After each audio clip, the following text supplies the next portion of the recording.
নমস্কার বন্ধুরা, welcome back to my channel vibe with Rupa. আশা করি আপনারা সবাই ভালো আছেন। আমি আজকে উল্টো রথে ভিডিওটি আপনাদের সাথে শেয়ার করব। সকাল সকাল আমার বরের একটি জং ধরা লোহায় কেটে গেছে এবং সেই জন্য আমি ওকে নিয়ে টিটেনাস ভ্যাকসিন দেওয়ানোর জন্য নিয়ে যাচ্ছি। তো সকালবেলা এরকম ঘটনা ঘটায় একটু মনটা খারাপই হলো। যাই হোক, তো এইভাবে আমার দিনটা শুরু হয়েছে। তো আপনারা দেখুন।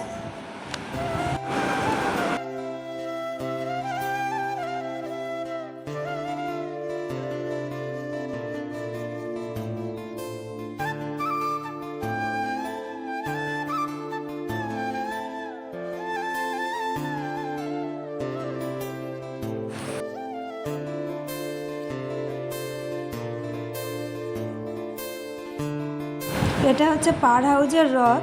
এখানে উল্টো রথে আমরা অবশ্যই আসব। তাছাড়া এই যে মেডিসিনের দোকানটা, এখান থেকে আমরা মেডিসিন নিই বা যে কোনো টিটেনাস ভ্যাকসিন এখান থেকেই নেওয়া হয়। তো ও নেমে গেল, গিয়ে এখন ভ্যাকসিনটা নেবে।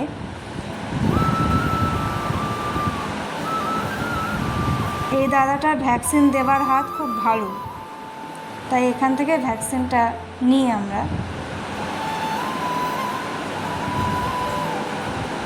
ভ্যাকসিন নেওয়ার পরে ওকে হিলি মোড়ে নামিয়ে দিলাম। ওখানে বাসে উঠে ও স্কুলে চলে যাবে, সেই জন্য। এরপর বিকেলে আমরা রথ দেখতে বেরিয়ে পড়লাম এবং সেখানে আমার বাড়ির সামনে দিয়ে একটি রথ নিয়ে যাওয়া হচ্ছিল। সেই রথটি যত সম্ভব বিজেপি মোড়েরই হবে, কিন্তু সেই রথের দড়িটা আমি টানলাম প্রথম।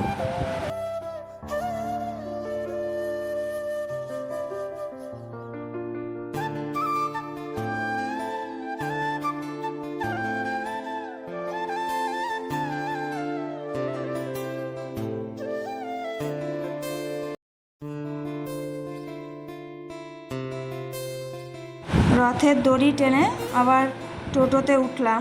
উঠে আবার আমরা রওনা দিলাম অন্যান্য রথগুলো দেখার জন্য এবং রথের মেলায় যাবার জন্য।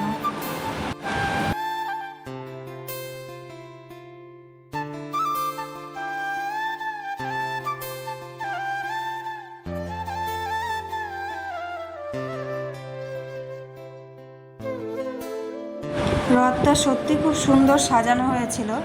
আমার তো খুব ভালো লেগেছে রথটা।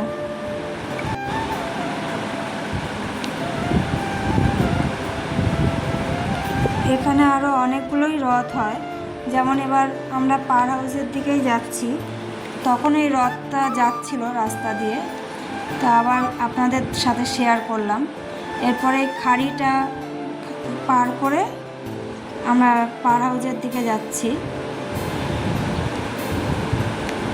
আপনাদের যদি আমার ভিডিও ভালো লাগে তাহলে দয়া করে লাইক, শেয়ার, কমেন্ট করবেন এবং আমার পাশে থাকবেন আর আমাকে এগিয়ে যেতে সাহায্য করবেন এবং সাবস্ক্রাইব করবেন।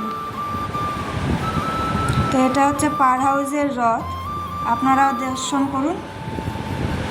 এরপরে আমরা আস্তে আস্তে অন্যান্য রথ, যেমন রথতলার, তারপরে নদীর ওপার, এসব বিভিন্ন রথের মেলাগুলো ঘুরে ঘুরে দেখছিলাম। এটা আমাদের শিবতলির শিব মন্দির, আর এটা হচ্ছে রথতলার রথের মেলা। এখানে হয়, ছোট হয় কিন্তু খুব ভালো, অনেক দিনের পুরনো রথ এটা।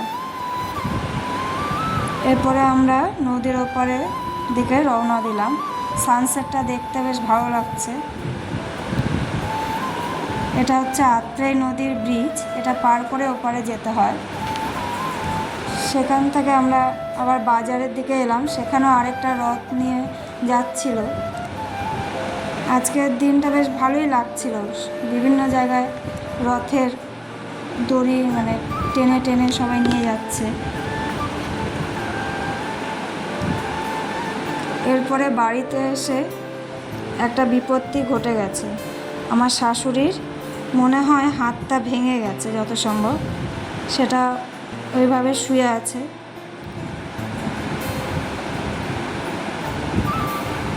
আমার ভিডিওটি দেখার জন্য অনেক ধন্যবাদ।